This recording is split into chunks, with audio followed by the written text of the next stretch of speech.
Hi, hello everyone, welcome back to our channel. இன்னைக்கு நாம பார்க்க போற ரெசிபி என்னன்னாங்க ஏலக்காய் டீங்க. குளிர்காலம் நெருங்கிட்டு இருக்கு.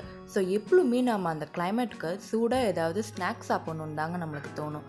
அது கூட நம்ம எப்பவுமே ப்ரிஃபர் பண்ணுறது ஒரு ஸ்ட்ராங்கான டீங்க. அதுக்கான ரெசிபி தான் இந்த ரெசிபி.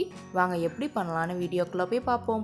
ஏலக்காய் டீ போடுறதுக்கு ஒரு சர்விங்க்கான இன்க்ரீடியன்ட்ஸ் தாங்க நான் இப்போ கொடுக்குறேன். ஸோ உங்கள் வீட்டு மெம்பர்ஸ்க்கு ஏற்றபடி நீங்கள் இதை அளவு கூட்டி நீங்கள் போட்டுக்கலாம். ஃபஸ்ட்டு 2 ஏலக்காய் எடுத்து நம்ம நல்லா தட்டி வச்சுக்குவோம். இப்போ ஒரு டீ பாத்திரத்தில் 1/2 டம்ளர் அளவுக்கு நான் தண்ணி ஊற்றிக்கிறேங்க.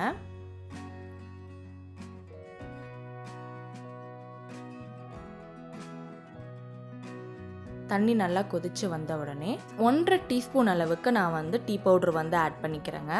டேபிள் ஸ்பூனாக இருந்தால் நீங்கள் ஒரு 3/4 டேபிள் ஸ்பூன் அளவுக்கு நீங்கள் சேர்த்திக்கோங்க.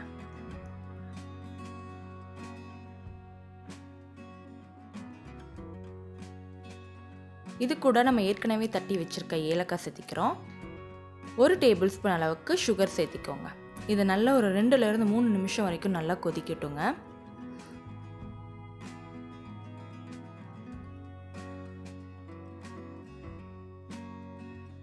நல்லா கொதி வந்த உடனே இப்போ நம்ம பால் சேர்த்த போகிறோம். 1/2 டம்ளர்லேருந்து கொஞ்சம் அளவு கூட இருக்க மாதிரி நீங்கள் பால் இதில் சேர்த்திக்கோங்க. எல்லாம் சேர்ந்து நல்லா கொதி வரட்டுங்க. கலர் சேஞ்ச் ஆகி வரணும், அது வரைக்கும் நல்லா கொதிக்கட்டும்.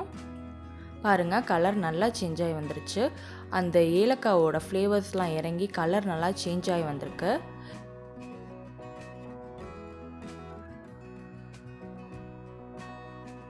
இதை நாம் வடிகட்டி நம்ம கப்பில் மாற்றிக்கலாம். அவ்வளோதாங்க, குளிர்காலத்துக்கு ஏற்ற மாதிரி ஒரு ஸ்ட்ராங்கான ஹாட்டான ஒரு கார்டமம் டீ ரெடி. நீங்கள் இந்த பிஸ்கெட் கூடயோ இல்லை சூடான ஸ்நாக்ஸ் ப்ரிஃபர் பண்ணி சாப்பிட்லாம். இந்த ரெசிபி பிடிச்சிருந்தா நம்ம சேனலை சப்ஸ்கிரைப் பண்ணிக்கோங்க. தேங்க்யூ ஃபார் வாட்சிங். அடுத்த வீடியோவில் பார்க்கலாம்.